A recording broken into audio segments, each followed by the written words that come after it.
बातमी आहे अजित पवारांसंदर्भातली। अजित पवारांनी विशाळगडावर झालेल्या हिंसाचाराची पाहणी केली आहे। तसंच स्थानिक नागरिकांशी त्यांनी संवाद साधला, त्यांच्या समस्या देखील त्यांनी जाणून घेतल्या। शांतता ठेवण्याचं आवाहन यावेळी अजित पवारांनी केलंय।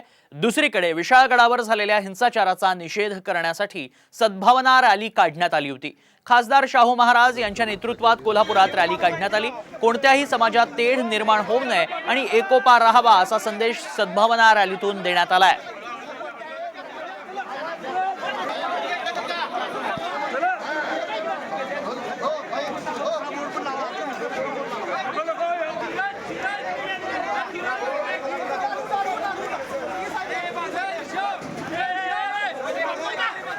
अजितदादा विशाळगडावर पोहोचले, मात्र दुसरीकडे शाहू महाराज आणि इतर नेत्यांनी सद्भावना रॅलीमध्ये सहभाग घेतल्याचं पाहायला मिळालंय। दरम्यान अजित पवार आणि शाहू महाराज यांनी या संदर्भात काय प्रतिक्रिया दिल्या आहेत तेही पाहूया।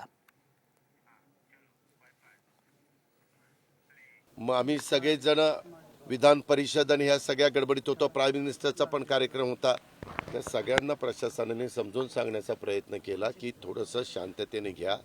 ह्याबद्दल तुमची जी काही मागणी आहे त्याबद्दल सरकार कायद्याने नियमाने सकारात्मक आहे। कायदा नियम पुढे हातामध्ये घेण्याचा प्रयत्न केला तर ते चालणार नाही, परंतु कायद्याच्या नियमाच्या चौकटीमध्ये बसून आपण मार्ग काढू।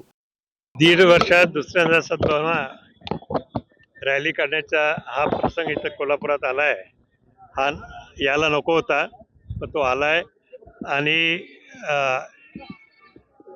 याच्यावरूनच आपल्याला लक्षात येतंय की इथलं वातावरण जे समतेचं वातावरण आहे, सगळ्यांना एकत्र ठेवण्याचं वातावरण आहे, हे मुद्दामून बिघडवायचा प्रयत्न निश्चित चालू आहे।